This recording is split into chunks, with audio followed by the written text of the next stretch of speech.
Welcome back to the channel of Truth, Trust and Transparency. Today, it's another portfolio planning question. Now, this one has been sitting in my inbox for quite some time. So Jeremy, I do apologize.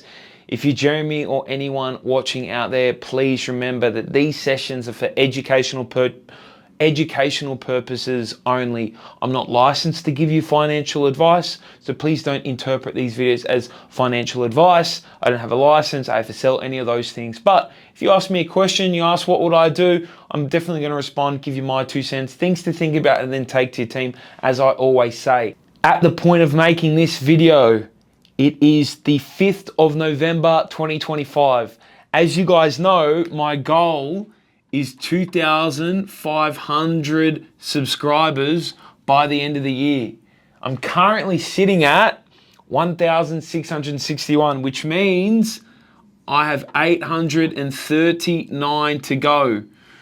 So if you haven't subscribed yet, or you can share this video channel with someone so that we can bump this up and try get towards that 2,500. I would greatly appreciate it. We're almost there. I had a video the other day that blew up quite a bit. So hopefully a couple more of them and we'll make it. We've got about, 7-8 weeks left in the year.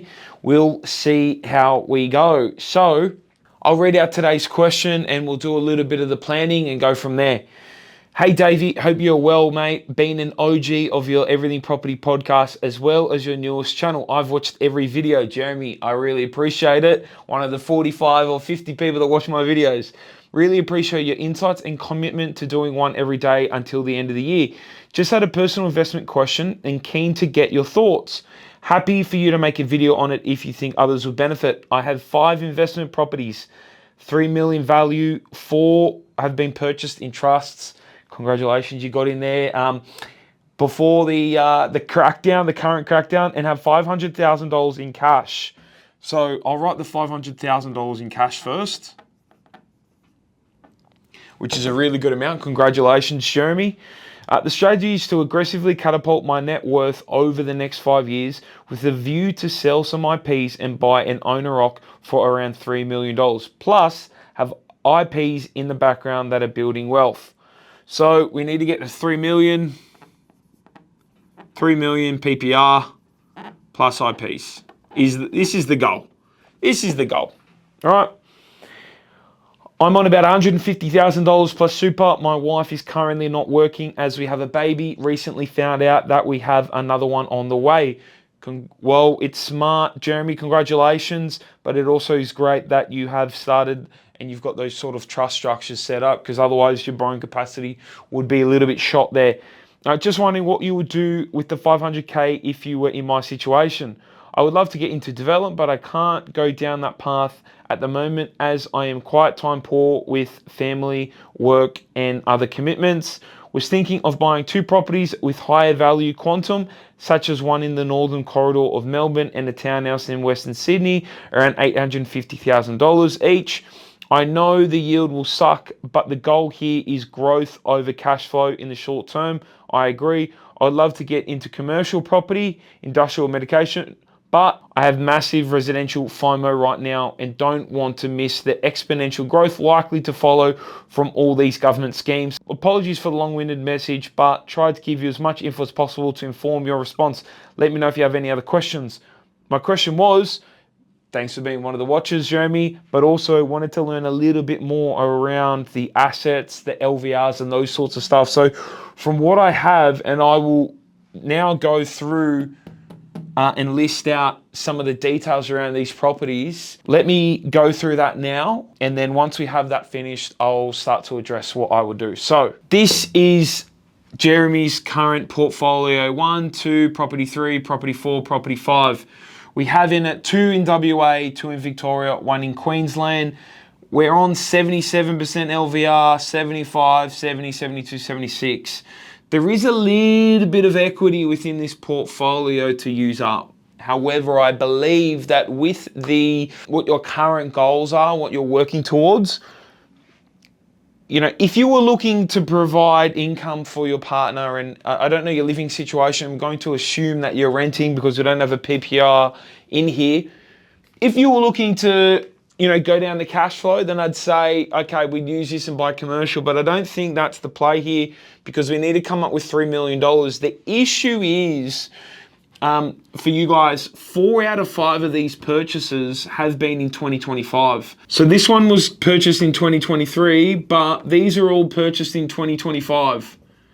So your issue here, Jeremy, is that we don't really want to sell any of these currently because we've only just purchased them, and the entry and exit costs is what's going to hurt us and crush any sort of gains that we have. Nor, in my opinion, do I want to go an equity release because if we've got 100% LVR on them, nor do we probably want to go and get all the equity out of those. We take them up, then they're sort of 105 level, 105, 106% LVR against them. Look, what I probably will suggest in your case, because we're optimizing for the $3 million, is I'll probably be splitting this 500K. And this is going to depend on your borrowing as well, what you're able to borrow on 150K. So if I do rough numbers, and one bit of advice that I will give you is that even if you have a partner that is on maternity leave, it doesn't mean that you can't use some of her income to be able to work with servicing. So you need to chat to a really good mortgage broker, residential investing mortgage broker, where you can get a letter potentially if she's going back to work at a specific time to use that as part of your borrowing capacity. You can use that, but if you're on 150K, my friend, and I times that by 5, if I times that by 6, for example, that leaves me with 900K rough borrowing.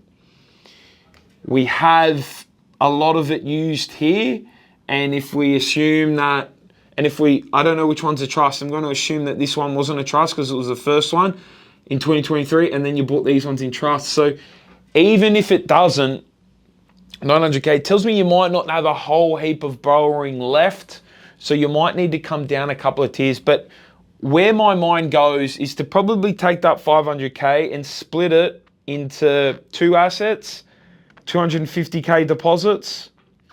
Now you said, and of course for diversity's sake, and we need to take that into consideration because you've got Vic, WA, Queensland. There's a couple of other states that you can definitely leverage into. But for me personally, I would be trying to maximize and get as much assets as possible, as much sticks in the sand, as many hooks as the ocean as you can, and leave them to bank, or leave them to bake for that period of 5 to 6 years before you sell the PPR. So to me, it's about maximizing. Now, would I go commercial? I probably wouldn't go commercial because that's more of a cash flow play. However, what you might find is low doc lending through commercial could work with your favor if you've got 500K. That's if you don't have any borrowing capacity left. If you do have borrowing capacity left, I'd probably split that up to look at 250K deposits. It could be on a lot larger properties. They could be worth 750, 850, sort of in those brackets where you can come and put down a really big deposit so that when they do the calculations of it, we're trying to get as many assets. But I think if I split 500K up into 3, it's probably just not enough. 150K, that might, 150, 160, 70K, that might be $500,000-$600,000 property. It's not bad there, but I would also look to maybe run the numbers. I'd probably look at I look at 2 situations. If I split it up in 3, and I did 170 a pop, 170 a pop, 170 a pop, and again, the best person to talk to is going to be your mortgage broker. Right? Mortgage broker, you're going to have to go down the tiers of lendings, your second and third tiers. If you need a recommendation, Jeremy, hit me up. I've got the perfect one for someone in your situation, especially with your structure and how you've got it. But I'd be looking at either 2 or splitting that 500K across 3. Now, they'll be able to tell you with the servicing what you can afford, what you can buy, what the rent needs to be, and what that looks like. The benefit you have if it's just 2, we can put down a bigger deposit, maybe get into more expensive assets. Whereas if you split it across 3, 170 grand, that means that asset, you know, if you need to do a 20% deposit, might only be worth 5 or 600,000. Here you might be able to get into those brackets, because at the end of the day, how can we leverage 500K into as much property as possible? Because if you're able to buy, you know, let's just say 2 at 900K, let's just say, yeah, 2 at 900K, that's 1.8 mil. Or as I said, if you can only afford to get 500K times 3, that's 1.5 mil. Ideally, we want to take the option where we can leverage as much as that deposit into property as possible. So you have $1.8 million working towards you. Broker's going to be the best person to tell you that situation. After you do that, then you've maxed out potentially your entire cash surplus, and probably a lot of your borrowing if you can't, you know, and your broker will tell you what sort of structure that needs to be in now, especially.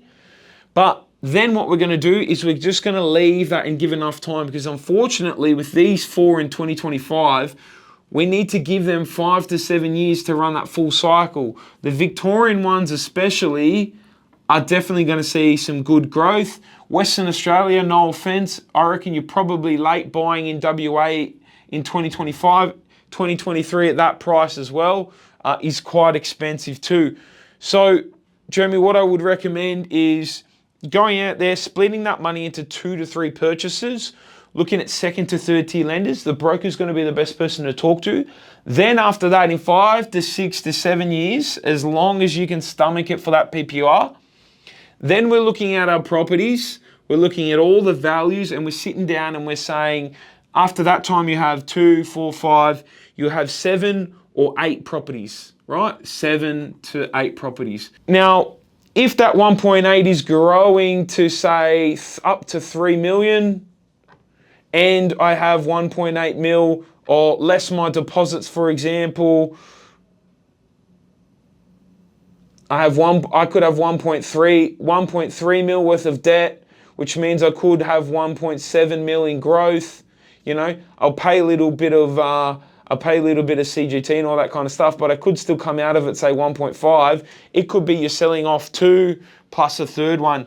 It will also depend on what level of repayment and debt you want to sit on your PPR, which will govern how many you sell. So for example, if you go, Dave, I want to sit on zero repayments for my PPR, I want all in cash, you might have to sell 1, 2, 3, 4. If you say, oh, I'm happy to have $1 million loan on that, paid my 50 grand a year in repayments, then you could only sell 3. But I would be selling those properties that have done those really, really good runs and are at that point in that cycle. Maybe they're cooling off a little bit. They've had that first or second run, and maybe they're cooling off a bit. Then I would sell those sorts of properties, the ones that have doubled and done a little bit more. So those ones that are cooling off, remember, because you've got a mixed bag of properties around Australia, different markets are going to be in different parts of that growth cycle, right? So you really need to time it. That's something I can't tell you what to sell now, because I don't know in 5 to 7 years time where the properties are going to be at, but you can almost guarantee that maybe WA or maybe Victoria is having that run again. Queensland could be on fire as well because of a couple of very popular sporting events. But that's how I would do it. I'd try to use your 500K to get in as many properties as possible. That could be 2 to 3, depending. Your broker's going to be your best person. If you need one, please reach out. Happy to recommend you one. You don't even have to tell them that I recommended you. And then from there, I'm holding those assets for as long as possible. I'm selling the ones that I've got the most equity. And depending on how much money you want to sit on, in terms of that PPR, you could sell it all off and have no PPR debt. You could sell a couple. I'm going to leave that to you in your risk tolerance if your wife wants to go back to work or not. Another thing you want to think about, and that you mentioned to me, is that you want to buy that townhouse or you want to buy whatever. I wouldn't let location determine it. Potentially here, if you're going to any of these the third time, but what I would do is I'd sit in with my broker, I'd let them have that, and let him calculate and say, okay, well, it's 900K. And then for me, I'm going out and finding the best areas where I can invest 900K. whatever asset class that be in, whatever location that be in. I've only got 5 to 7 years, which you do in this case. I wouldn't be, maybe it's not worth diversifying at this stage, and picking a market that you're not in if that's not going to give you the best growth, because you're going to sell some of these properties, right? So you really want to be finding that market that's going to come up and do that growth cycle, that growth run, or those 3 markets. But let the data do the talking. It could be 900K, it could be 5 to 600K. Let that be the decision on the location, I think, rather than having, the diverse portfolio is good, but that's going to be if we're going to hold on to them. Here, we're sort of maximizing for a short-term gain for the PPR. So, Jeremy, that's what I would do in your situation. Questions, thoughts, queries, let me know in the comments, guys. And as always, hope you got some value from this. Share it to someone that would appreciate it. 839. You know what? I'm going to redo this. I'm going to redo this, guys.